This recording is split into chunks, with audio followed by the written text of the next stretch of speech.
مشر مرولی خان وی چې به ټولو پښتنو ته وړه میلاویږي. نو دا د پی ټي د دغه مشرانو یا د نورو پارټو د مشرانو کار نه دی، دا یوازې د پښتونخوا دغه مشران دي.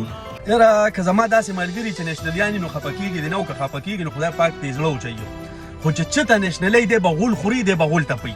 د دی په ذهنونو کې او په زړه کې دا ناست شوي دي که چېرې موږ ته سیټ میلاویږي دا به اسټیبلیشمنټ ته طرفه میلاویږي. حالانکې میلاو شوی ورته هم دی. د دی مشر چې دی هغه د بلوچستان نه څنګه راغی، څنګه سینیټر شو. دی په دې باندې ایمان راړه چې بس که موږ له سیټ راکوي نو اسټیبلیشمنټ به راکوي.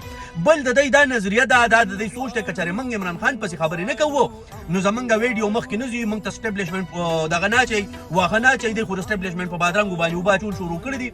وخت هر انسانه ته چې دا وایې چې د پی ټي آی حکومت کتار پی ټي آی حکومت بره نو دا ووایه که نه ځان نه دروند خوږ سړی جوړ کړه. دا ووایه هر انسانه وایه ایمل ولي ټلیفون وکړه اوس به پښتونخوا ته وړه راځي. داسې هم دا تا ویلی شو. خو دی د دی نه څه سوچ دی نه د دی څه نظریه شته. و بې غیرته انسانه ته لږ پر خپل ګریوان کې سوچ وکړه. پښتانه چې نن در په در دي، پښتانه چې دهشتګرد دي، دا د چا د لاسه دي؟ دا ستاسو د لاسه دي. پنجاب کې ډرون نه کېږي، پنجاب کې دماکه نه کېږي. پښتونخوا ته دا ټولې مسلې پښتونخوا ته راځي. ستاسو په حکومت کې د پښتونخوا نه چې کوم معدنیات چلیږي، کوم د پښتونخوا نه کومې کپنای کارخانې ختمې شوي دي، دا ستاسو په حکومت کې شوي دي.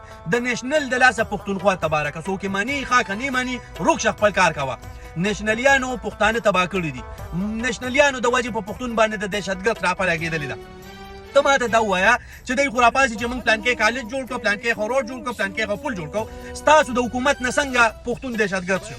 دا دهشتګردي په پنجاب ټولې نشته. ستاسو هغه ناره څه شوه چې ته ورځه پنجاب ګټه زه او باچا خان ګټمه؟ تاسو خو مړه همیشه پنجابیان له تللي دي. ستاسو بل کار نشته، تاسو او پنجابیانو له تللي دي. ستا ایمل ولي، ستا اسپندیارو چې څومره ویډیوګانې تصویرانې سرچ کړه په ګوګل کې چې دی که لږ سر میلاوېږي نو دا دومره سټې ورته کته کړی کټ پرې راځي دی ورسره په داسې باندې لاس میلاوئ. مړه لږ شرم وکوي، لږ د خپل پښتونولۍ خاطر وکوي، لږ د باچا خان بابا خاطر وکوي چې هغه یو نر سړی او غیرتي سړی. تاسو خو قرآن مې نه وایي په دې چل باندې ستړي شوئ. تاسو خو دا چل مړه کړئ ظالمانو.